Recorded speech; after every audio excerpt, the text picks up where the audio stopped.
Hello and welcome, guys. I'm very happy to see you. Today we continue talking about childhood trauma, childhood needs, and how it continues to influence our adult life. And today in particular, we're going to talk about childhood needs and do some very useful exercises.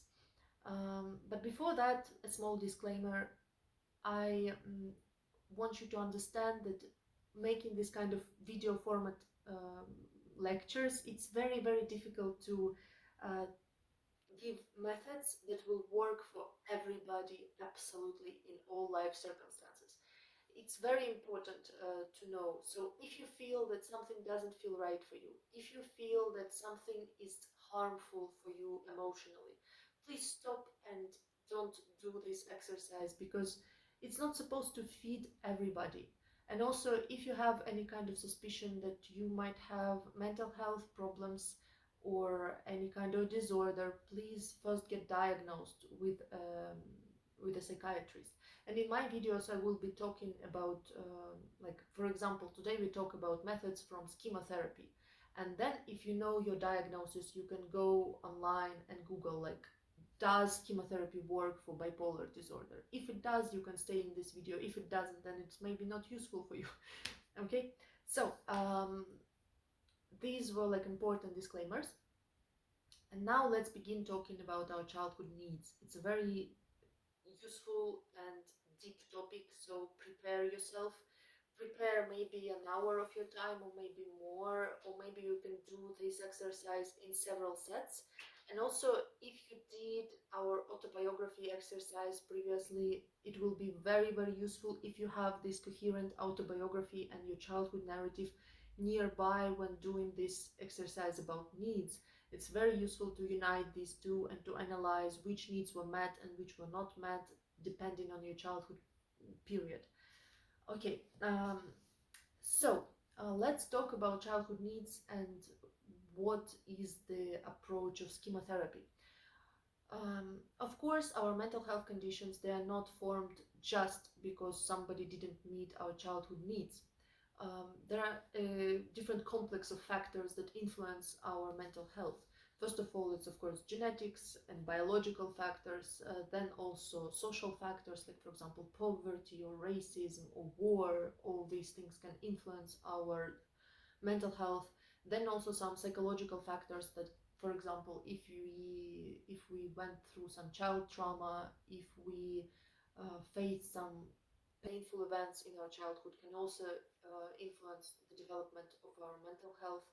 Um, However, one of the important factors that influences our mental health, according to chemotherapy, is whether or not our childhood needs were met. And there are several groups of these needs that should be met ideally in childhood.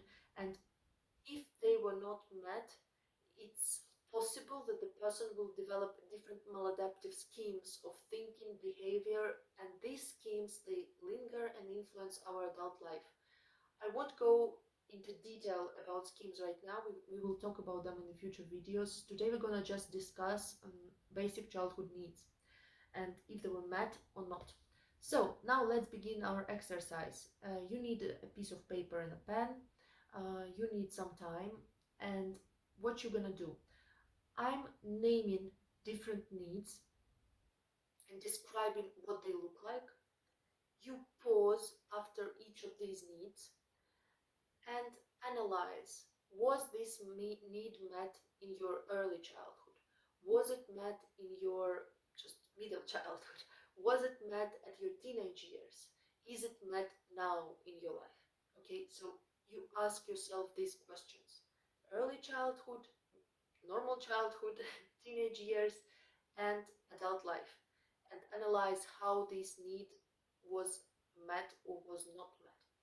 Um, Also, I really recommend you having this autobiography exercise nearby, because it will give you the timeline and you can easily compare this need with major events during this period.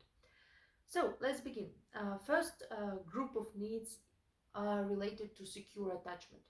A child needs to feel securely attached to adults. Um, this includes several key needs. First one is need for safety. Second one is need for understanding. Third one is need for acceptance. And fourth one is need for um, guidance. Okay, each of these needs might be met and might be not met in your childhood. So we will go step by step. Please remember to pause the video after each need and reflect. Was it met or was it not met, and how was it met in your childhood? And write down your main reflections so that you don't forget it, and so that we can work with them further. So it's really important to have it written down, because then you don't have to repeat the same work again and again. So insecure attachment. First need is safety. What does safety mean? First of all, it's of course physical safety. Did you feel physically safe in childhood?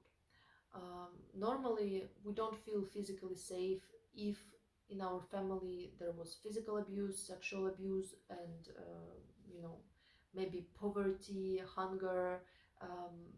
Maybe we were neglected and not taken care of, like adults didn't make food for us, adults didn't um, take us to doctor, adults didn't take care of our school, and so on. All these like basic needs of safety, protection, food, shelter are included in this safety parameter. So first of all, basic needs and getting taken care of in our basic needs.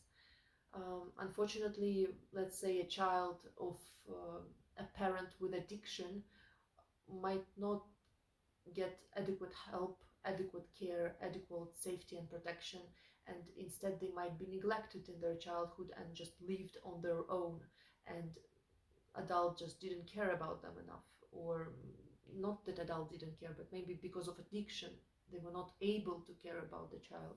So in this case, it will be a severe lack in safety. Second aspect of safety is emotional safety. What it includes? Normally, ideally, our childhood home is environment where there are clear rules, and we know that if we do this, it's okay. If we do this, this is not okay. And if we have clear rules, even if they're strict, we still feel safe. And here is there is a funny like a paradox, that sometimes parents who think of themselves as free, I'm like a friend to my child, I'm like a free spirit, I don't set up any rules and all that, in reality they are harming this need for safety, because clear rules, clear understanding what is good, what is not good, what is okay, what is not okay to do in this childhood home, um, this gives emotional safety for children. So how can this need be met? Checkup list. First of all, you feel that you understand the rules in your childhood. Like you understand the rules of your parents, and if you follow the rules, you know that everything is okay. If you don't follow, you know there will be some kind of sanctions for it. This was first. Second, your parents are predictable. They are not exploding with emotions suddenly. Okay, so this is second one. Um, your parents maintain the same rules over periods of time. So it's not like today it's one set of rules, tomorrow it's another set of rules. With my father, there are certain rules. With my mother, there are different rules. With my grandparents, there are third rules, and so on. So this need for safety includes predictable environment. And if you did not have predictable environment, then it means that need for safety was not met. Next one is need for understanding. So we need our caregivers and people around us in our childhood to understand us, understand what we are saying to them, understand our feelings, understand our motivations, and so on. Um, and sometimes instead we face like misinterpretation of what we do. Like, for example, you get upset in your childhood and you cry, but your parent says that you're trying to manipulate me, okay? And then you won't feel understood, of course, because they are interpreting you crying as having some motivation for manipulation. But in reality, you didn't mean to manipulate everybody, anyone. You, like, let's say 3 years old, you don't know how to manipulate. By the way, this is also an important thing, that Adults often overestimate capacities of children. Children are not smart enough to be like manipulative evil minds at 2 years old. No, they just don't know how to regulate their own emotions. That's it. That's the only reason why they cry, for example. They are not capable of complex stuff. Okay, so let's continue. So number two was understanding. Number three is acceptance. So that your feelings, your thoughts are understood and accepted. You're not rejected. Like, for example of when this need is not met. If your parent is a very extroverted and active person, and you are more introverted and you need more space and you need more private time, more calm time, and so on, and your parent doesn't understand that you are different and that you need your space, broken need for understanding.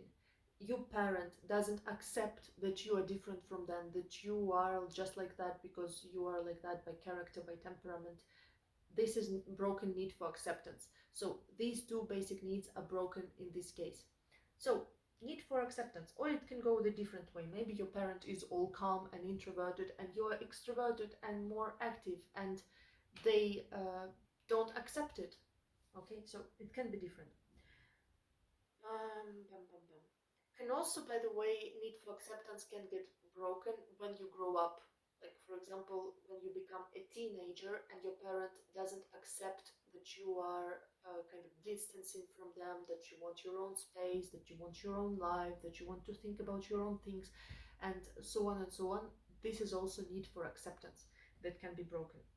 Next one is guidance. Guidance is also very important. And this is often what is broken when there is some emotional incest in relationship with parent. In ideal, our parents gives us safety, understands us, accepts us, and they can guide us. They can help us figure out things in life. They can teach us some things in life, how to take care of ourselves, how to organize our time, how to socialize with other people, how to take care of household stuff, how to take care of your studies, and so on and so on. It's not like they give instructions. I think you understand that just given instructions as some tyrant is not guidance. Guidance is more like guidance is based on understanding and accepting someone as they are and wanting them to develop in a way that is authentic for them and not that we imagine is right. So, for example, if your parent was like forcing you to do something while it was not your like authentic desire, need, and it didn't have anything to do with your real interests, this is not guidance. Guidance is when your parent sees that, ah, my child has talent for drawing, I will help them to study drawing, or my child has some difficulties in school with organizing time for home task, I will help them with that. So it's really important difference. I hope you understand, but I won't go further in it because we need some time for other points. So guidance is giving advice, and guidance is often broken when the hierarchy in family relationship is disturbed. Like, for example, if an adult, a parent, acts as if they are the child, and the child has to be a parent. It often happens when your parent has addictions, or your parent is emotionally immature. They might be acting like children, and you have to take care of their emotional needs, and this is very, very difficult for a child, and this way their need for guidance is not met. Another way is when you are neglected, and when parent is very busy with their own life, with their work life, and so on, and you don't have enough guidance and attention, and you just kind of have to figure things out on your own. And also it's important that you might have these needs met not just by parents but by other people in your life. So maybe a teacher, maybe a trainer in your kung fu school, let's say, or someone else. So please pause the video and reflect which of these needs were met and how they were met, and if they were not met, what was it like in your childhood. and also pay attention that this might change depending on the timeline. Like, for example, in your early childhood, maybe your need for safety was met, but when you became a teenager, it was not met. Or also, like maybe when you were 5 years old, your parents were doing the guidance for you, but when you were 11 years old, they got busy or had some special projects or had another child, and they don't have time and energy to do the guidance. So analyze your time periods in this time. So pause, make your notes, and let's continue. Cluster of needs number 2 is a needs to express freely your feelings, emotions, mental states, and needs. And this is broken in almost all families in one way or another. We can have problems expressing some of our needs or some of our emotions in childhood. Like, for example, if you're a boy and you grow up within this patriarchal ideology, you might be kind of prohibited or shamed for expressing um, sadness, for crying, for getting upset, or for being maybe sensitive, and so on. And this way you cannot express them freely. Mm, and you cannot express your need for support, for empathy, for being like accepted in your sensitivity, and all that influences you. Or if you're a girl, you maybe were not allowed to express anger, to express free speech, to give your opinions, to follow your own needs. You were maybe made to cater to other people around you and make them comfortable around you. So this is also very important. These are just two examples, but it can be very different depending on the family. In some families, sadness is not accepted. In some families, joy is not accepted. In some families, it's not accepted when you ask for something that you need, because then you are called selfish and entitled and whatnot.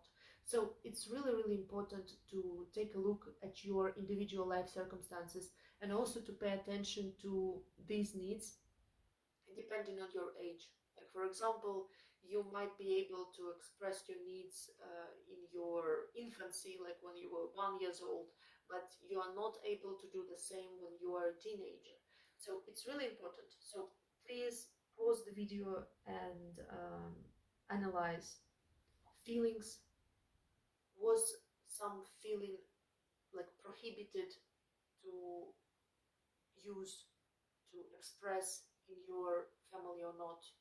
Was some need prohibited? I make prohibited in commas because um, oftentimes it's not outspoken rule. Oftentimes it's kind of like a subtle hidden rule in your family that you just follow without understanding that this is the rule.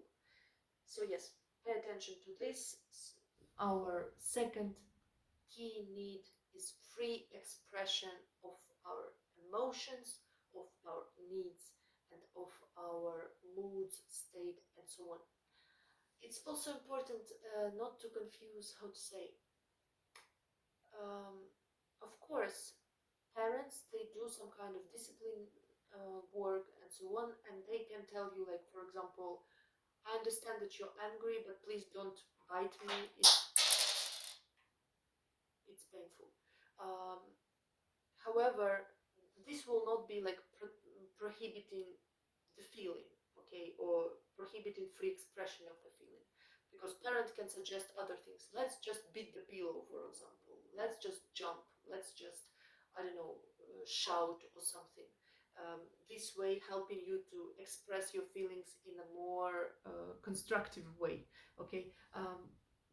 But if your parent will be like, oh, you're angry, it's horrible, don't do like that, I'm ashamed of you, and all that, then this is not letting the child to express freely. So letting a child express their emotions freely doesn't mean that the parent is not disciplining them. It doesn't mean that the parent is not taking care of how they express these emotions and how they express these needs. For example, also if in childhood you were being capricious because you were hungry, let's say, and let's say not very young age, but maybe when you were like 7, you're hungry, you're tired, and you're being capricious. If your parents just forbid you to express the emotions and express your needs, this is one thing. If they shame you for it, if they make you feel guilty for it, um, this is this need not being met. However, if your parents are disciplining you, like saying that, okay, you're hungry, you're tired, I understand, I know that you really need some rest and that you really need some meal, and we are going to go home and eat immediately right now. However, please stop shouting and please stop punching me, or please stop, being aggressive and all that. Let's jump instead. Let's beat pillow instead. Let's do something else instead. So um, parents still do the discipline work, but they do not prohibit you from expressing your emotions or your needs. They just guide you how to do it better, how to do it in a less aggressive way, in a more constructive way. So this was our need number 2. Please pause the video and reflect how it was in your life. Need number 3 is need in autonomy, agency, and sense of identity. This is also very important. How it can be broken. Need for autonomy is when you have your own values, you have own desires, you have own ideas about what you want to do and what you don't want to do. You have your own opinions, you have your own space in your household, you have your own role, and you're free to self-identify, you're free to decide who you are, how you want to live, and so on. This is when you have your need for autonomy satisfied. And when need for autonomy is broken, first case is when parent makes you play certain role. Like they play a role, they want you to play a role of their partner, they want you to play a role of their um, small baby girl with whom they can play and put on dresses, or they make you play a role of some sexual objects, or they make you play a role of some successful kid in school that does everything right and goes to forte piano because they themselves wanted to play the piano, and now they are kind of satisfying their dreams through you. All this is disturbing your autonomy. Um, so first, playing different roles. Second, bodily autonomy. A child has the right to say no. When your parents force you to, I don't know, hug some relatives when you don't want to, when they come and touch you when you do not want to be touched, all this breaks your autonomy need, and all this can have like consequences in your adult relationships and life. Then also self-identification. It's also very important. Like ideally, you should be able to understand and figure out who you are, and the situation when your parent is just dictating you who you're supposed to be and who you are and what you are like, that you are like your father or that you are like their mother-in-law or whatever.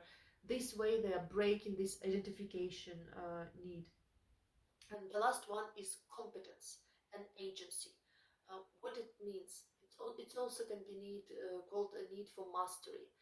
If, for example, your parent is overprotective and they do everything for you and they surround you with advice and they don't let you do anything, basically, it can come either in this form of infantilizing, over loving parent, or it can come in form of dismissing parent that, oh, you don't know how to do it, I will do it in your stead. Okay, this way they disrupt your need for competence, your need for mastery, for autonomy, for agency. Ideally, a parent should let the child do what they are able to do on their own. Like, for example, if a child is able to make some food, a parent can help them to learn how to make this food, and the parent can um, help them and encourage them to develop this skill. And when this child has the skill of cooking and they can take care of themselves, they can do some cooking for their family, they feel competent, they feel like masterful, and so on. And this is one of the important set of childhood needs that are not addressed in like mass pop psychology, let's say, because oftentimes we talk about, oh, parents need to take care of you, they need to be gentle, they need to be compassionate and all that. Yes, they do, but also like doing everything instead of your child, or not letting your child do some household stuff, not letting your child have some challenges. This is not like love. This is not taking care of children. This is overprotecting them and over taking care of them, and this way your child does not develop this skill of competency. Of course, this is like a tricky balance. On one hand, you need to be able to ensure that your child feels safe. So you need to take care of them in some ways. On the other hand, you don't need them to feel too safe. You need them to be able to do some things on their own and to feel like they're competent. Like, I did this meal, it's my achievement, I could do it. It's really, really important for self-esteem. And by the way, this is also sometimes the problem that arises the most in teenage years, this autonomy, self-identification, competence, and so on, because parents oftentimes they still continue to treat children as if they are small, but children in their teenage years, they already have this need for autonomy, need for competency, and it's better to let them develop those skills, to maybe ask them for advice, to maybe ask them to help you with some projects, and so on and so on. So, how does it look when your family helps you have this competency need developed? They let you do household stuff and they teach you important skills, and then they let you do it on your own. They let you take care of your studies, and they let you decide how and when and in what way you're gonna do it. Of course, they can still guide you, they can still help you, but not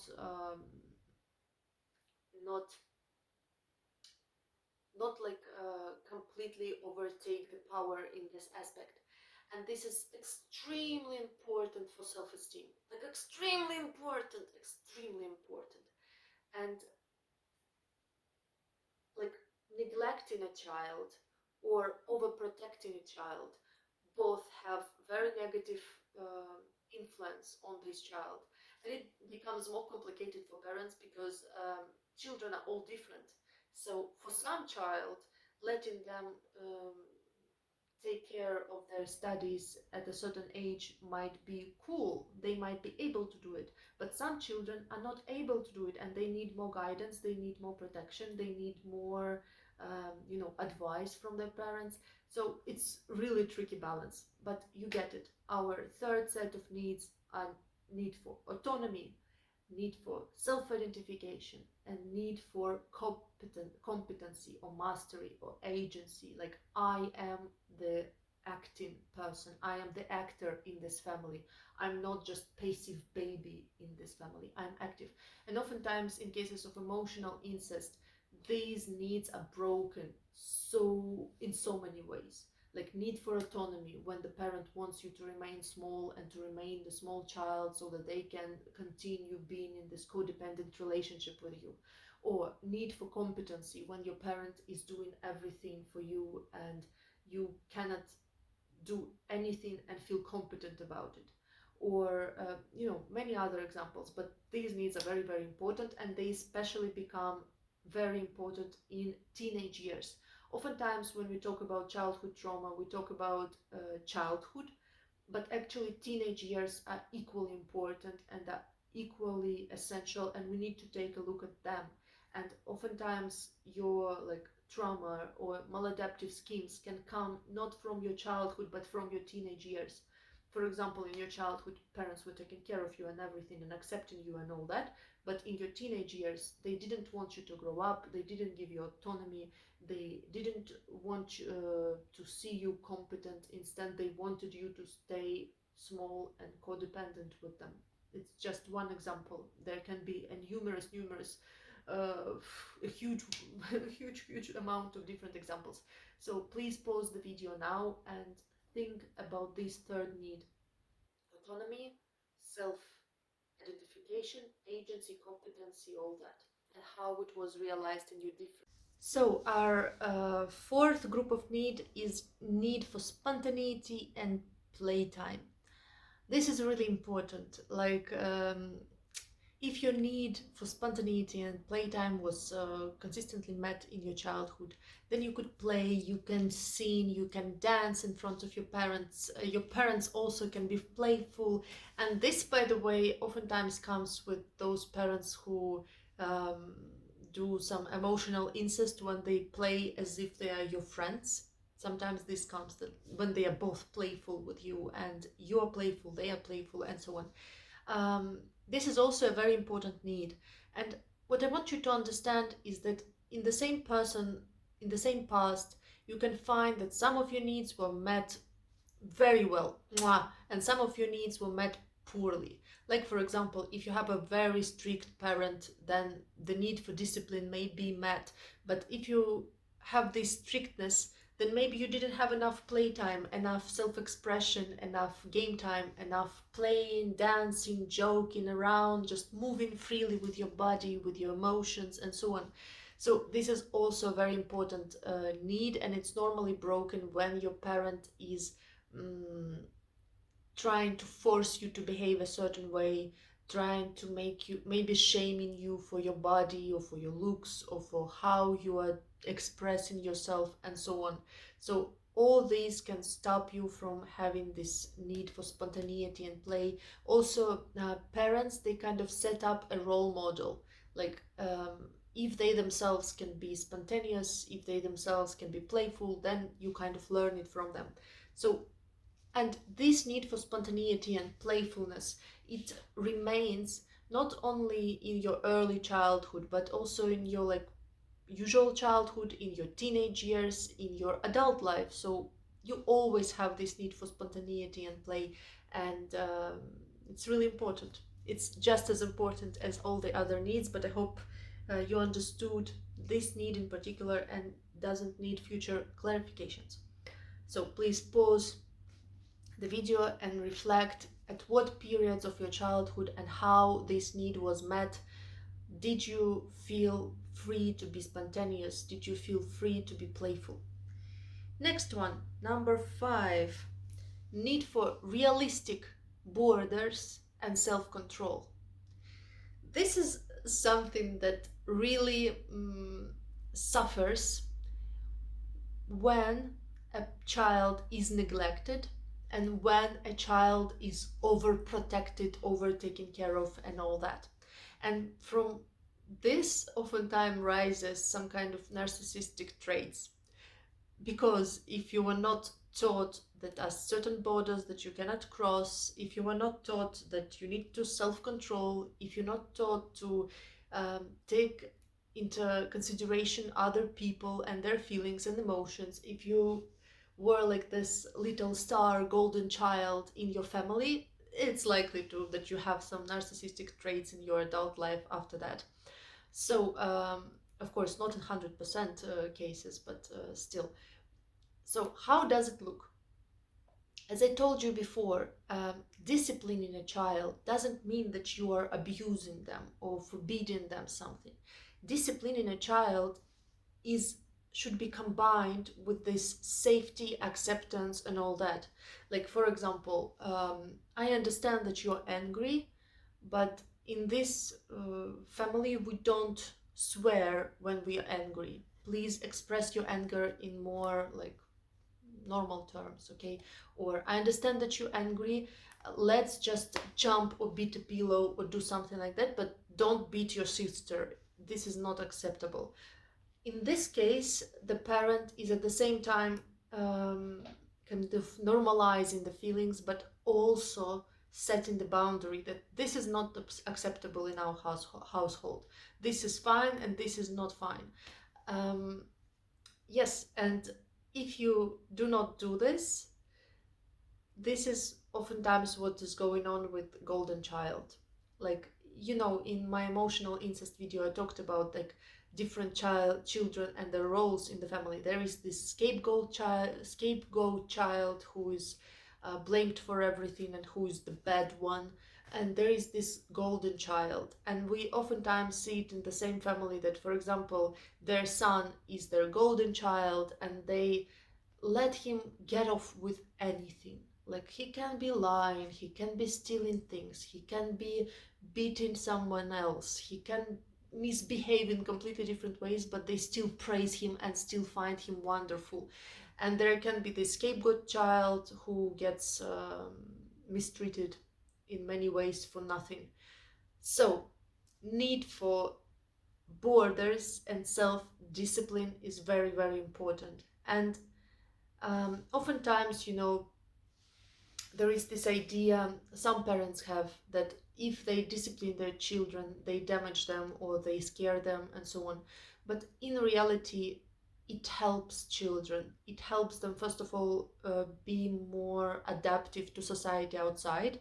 Because if you were not taught proper discipline and proper boundaries and proper self-control, when you go out in the real life, and in real life people are not like your parents, they are not tolerating the same things, then you find yourself completely like incompatible with society, and it's really, really difficult. And it's part of a stigma that people can have about narcissistic tendencies, that narcissists are so happy and confident about themselves and so on. But in reality, it's a lot of suffering, it's a lot of not being able to fit in society which doesn't accept these behaviors that you learned from your childhood. How did I get here? I forgot. But anyway, what we're talking about, need for discipline and self-control. There are several main things here. First of all, need for borders. When parents tell you this is okay to do, this is not okay to do, this you can do, this you cannot do. If you don't do the way, if you don't follow the rules, you will get this kind of sanctions. This is setting borders in your family. And parents are supposed to be higher in hierarchy in family. If your parent was like your equal and you didn't respect them as a parent and you didn't see them as someone higher, then you might not have this need for discipline and self-control met in your childhood. Because this kind of friend parent, they cannot teach it properly, they are not respected, and the hierarchy is broken. So a parent should be understanding and careful and compassionate and all that, but they should still remain in this hierarchy, that they are higher than their children, they have authority over their children, and they teach their children to respect boundaries, to respect other people, to express their feelings in a more controlled way, and they are teaching them self-control as well. And there are several different aspects here. First of all, you cannot get what you want all the time. This is clear, I hope. Secondly, you can hear a no from another person and you have to respect it. This is also important. Third one, by the way, about no from the other person. When you teach your child to hear no and accept a no, it becomes normal for them and they won't abuse other people when they say no to them. Okay. So third one is they teach you to control and express your emotions in a more, how to call it, in a more reasonable way, in a more harmless way. So they teach you that beating other people is not fine. They teach you that lying is not fine. They teach you that, I don't know, biting someone else is not fine and all that. So they kind of give you borders to how to express your feelings correctly. And also they just don't tell you like don't do this, but they teach you how to self-regulate. And here comes an important how to say paradox, that if your parents themselves are emotionally immature, they cannot teach you. They cannot teach you self-control and so on. And this is oftentimes why we see that mental health issues like this, they kind of get passed through generations, because if your parent cannot self-regulate, they don't understand borders of others, and they don't respect them, and they don't have enough self-discipline, if they're emotionally immature like this, then they won't teach you it. Of course, it's not like that. But this need can also be met not just by your parents, but by your teachers, by your grandparents, by your other family members, or trainers, or friends even. So pay attention not just to that. So please pause the video and think about how you were disciplined in your early childhood, middle childhood, teenage years, adult life, and so on. And if you were not disciplined enough, if you didn't respect your parents as kind of authority, if they were not maintaining the proper hierarchy in your relationships, it's very likely that nowadays you might have this idea that you are grandiose, you're better than others, you are special, you can break the rules because rules are made for ordinary people and you are not ordinary and all that. But it's not the only way it goes, of course, but it's one of the ways. So please pause the video and make the notes. So this was our last need, and all of these 5 key needs are extremely important, and I want you to write it down, analyze, think how it influenced you in your childhood and so on, and also think how you suspect it influenced your adult life. And in the next video we're gonna we're gonna talk about this more. Maybe not in immediately next video, but in this playlist you will find the continuation when we're gonna talk which schemes get active in you if you had certain needs not met. Like, for example, if you didn't have need for discipline met, you might have a scheme of grandiosity, of I am special, I'm not like others, I should be treated in a special way, everything I want must happen with me, and so on. All this kind of like a bit narcissistic way of thinking. Okay, so I'm sure that even if you had really nice parents and everything, you found at least some of the needs not met, because nobody is perfect and parents are also not perfect. I'm not making this video so that you can blame your parents and say that, oh, it's all because of you. I'm making this video so that you understand how it influenced your past, and how you and what you need to do to change it. So this is the goal. I hope you liked this video. Please share it with your friends. I forgot to tell you, please share it with your friends in your social media and your social networks. I will be very, very grateful for this. You can also record the screen. You can share it in the video format in other, like TikTok or Instagram or wherever you want. I will be very, very happy for it, because I want more people to find my free content, so that more people can get happy and I can, I don't know, have fun making the videos as well. And I hope you have a wonderful day, and I see you soon. Bye bye. Love, love, love.